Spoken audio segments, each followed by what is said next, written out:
Aqui é Felipe Lynch, seja muito bem-vindo a mais um vídeo. Pessoal, é o seguinte, a tradicional imprensa do nosso país, boa parte dela, é claro, a gente nunca pode generalizar, enfim, vem dizendo por aí que quando o Lula fala sobre regulamentação da imprensa, das redes sociais, ele apenas quer democratizar o acesso à informação. Já quando é o presidente Jair Messias Bolsonaro que fala algo que a imprensa não gosta, eles resolvem distorcer totalmente a fala para jogar o povo contra Bolsonaro. No entanto, tem jornalistas, e por isso que eu digo, não podemos generalizar, que são extremamente corajosos, que escancaram a verdade sobre o bandido do Lula, que já trabalharam anos e anos em redações de jornais, que já foram jornalistas de rua e acompanharam de perto o Lula, e que têm muita propriedade para falar sobre quem efetivamente é este sujeito. E detalhe, coragem para dizer não somente o que dizem, mas tem jornalistas que dizem dentro de tradicionais emissoras. Querem entender melhor por que eu estou falando isso? Vamos ver o exemplo de Boris Casoy, que mais uma vez... Olha, vou falar para vocês, foi um verdadeiro show. Tá vendo essa jornalista? Ela perguntou para ele o seguinte, presta atenção. Tudo isso ao vivo, tá?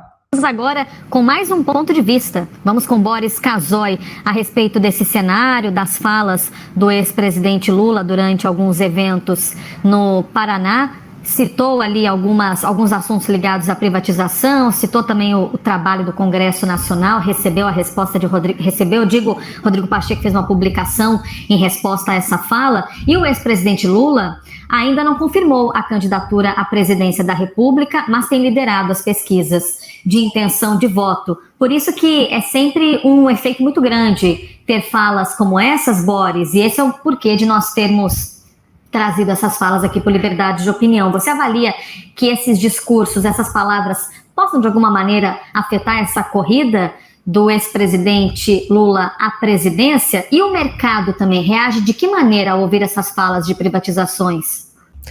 Bom, vamos lá. Tá aí Boris Casoy que vai começar o seu show. A jornalista foi bem objetiva, mas claro, esperando uma resposta mais tranquilinha, né? Aquela resposta meio que padrão, passando pano para as declarações absurdas de Lula, que fala em acabar com as privatizações, que fala em gastar o dinheiro de maneira sem qualquer tipo de controle, né? Ela pensou que viria uma resposta padrão, mas Boris Casoy não fez isso. Olha, eu acho que a CNN, já vou antecipar aqui, achou que iria, ao demitir Alexandre Garcia, se livrar das verdades, mas eis que entra Boris Casoy.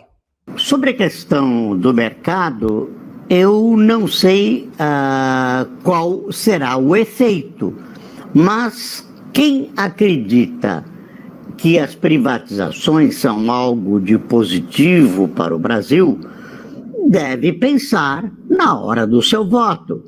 Quem pensar que a estatização de empresas, a reversão de privatizações é algo de proveitoso para o Estado, deve provavelmente votar no Lula.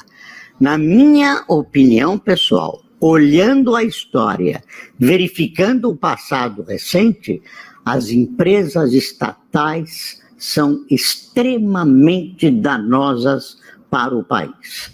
Foram fontes de corrupção, Petrobras, Correios, lembra? Foram cabides de emprego, não ajudaram no desenvolvimento e estão num âmbito que coloca o Estado como administrador de empresas e o Estado é um péssimo administrador da sua área, quanto mais de empresas que têm caráter privado. Estado não tem que ter empresas. Estado tem que cuidar da saúde, educação, segurança pública, etc., e não se preocupar com ferrovias, rodovias, eletricidade. Tem que ter uma visão geral dos fatos, tem que supervisionar os fatos, fiscalizar, mas não tem que ter uma empresa de telefonia. Isso o mundo todo já concluiu. O mundo todo já concluiu que o Estado é um péssimo administrador.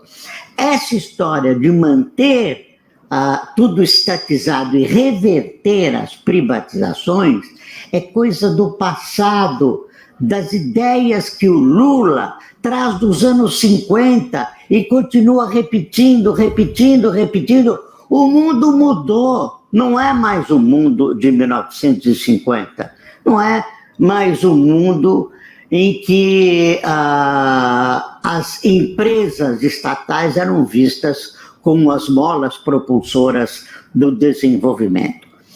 Sobre os ataques ao Congresso, o Lula já tem um histórico, eu tinha aqui anotado, quando ele declarou que o Congresso era composto por 300 picaretas, lembre-se. Essa declaração dele agrega-se, se não vier alguém amanhã dizendo que não foi exatamente isso que ele quis dizer, não foi exatamente isso que ele quis dizer, que está fora do contexto, que a imprensa alterou um pouco o que ele quis dizer, blá, blá, blá, blá.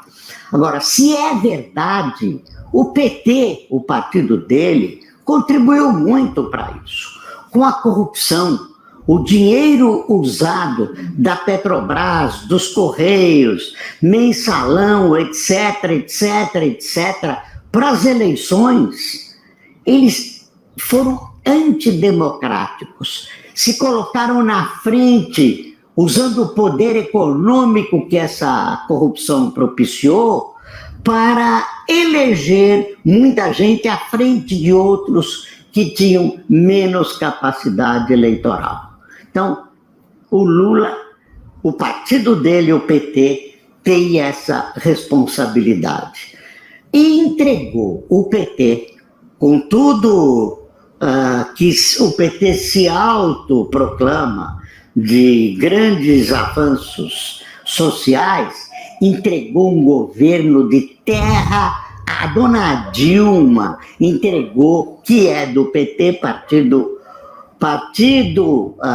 presidido pelo Lula, do qual o Lula é praticamente o dono, entregou um governo absolutamente arrasado para o presidente Bolsonaro. O presidente Bolsonaro tem um monte de erros, governa com o fígado, tem uma série de problemas. Agora, que ele recebeu a herança maldita, essa é a herança maldita, recebeu terra arrasada, recebeu a Petrobras quebrada, recebeu uma herança terrivelmente maldita.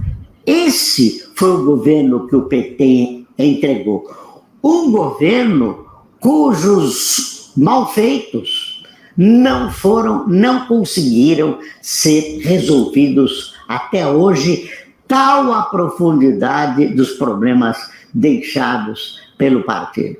Então, fica fácil atacar o Congresso, em vez de tentar aprimorar esse Congresso. Por exemplo, criar uma representação melhor com voto distrital, evitar a reeleição, proibir a reeleição, uma série de fatores que pode melhorar o Congresso. Eu não vejo ninguém, não vejo o ex-presidente Lula lutando para melhorar a qualidade dessa representação. É fácil criticar no momento eleitoral e depois, quando assume, escreve a carta aos brasileiros e muda de posição, como ele fez da outra vez. É isso, Elisa.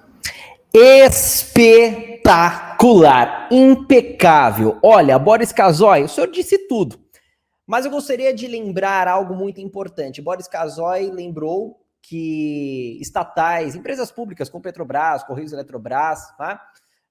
Estavam dando enormes prejuízos e que um grande rombo foi entregue ao governo do presidente Jair Bolsonaro. E é hoje esse presidente Bolsonaro, é este mesmo governo que hoje está começando a recuperação de empresas, inclusive a Petrobras, que Lula, conforme você está vendo aí na sua tela, disse que quer devolver ao povo. Mas a gente sabe muito bem que povo é este. Editora, mostra pra gente aí que povo que ele quer devolver. Ele quer devolver a Petrobras aí, pra dona Gleisi Hoffmann, né, pra turminha do PT, pros aliados. Vocês se lembram quantas e quantas relações nós não presenciamos por exemplo, do ex-diretor de abastecimento da Petrobras falando sobre os escândalos de corrupção e afirmando que Lula sabia absolutamente de tudo, assim como Dilma Rousseff. Hoje, a notícia que nós temos é essa que aparece aí para você. Petrobras apresentando um lucro recorde histórico. Além da empresa petrolífera, nós temos também esta outra notícia, os Correios, lucro de mais de 3 bilhões de reais. E aí eu pergunto, depois de um lucro apresentado, o maior dos últimos 20 e poucos anos dentro dos Correios, é sério que tem gente que ainda quer o retorno de um bandido ao poder? Boris Casoy, como corajoso jornalista, falou tudo aquilo que muita gente precisava escutar. E o melhor, falar isso dentro de uma emissora como a CNN não tem preço. Pessoal, se você gostou desse vídeo, já sabe, curta, comente, compartilhe. Meu nome é Felipe Lintz, falo daqui do estado de São Paulo. Te vejo na próxima oportunidade. Tchau, tchau.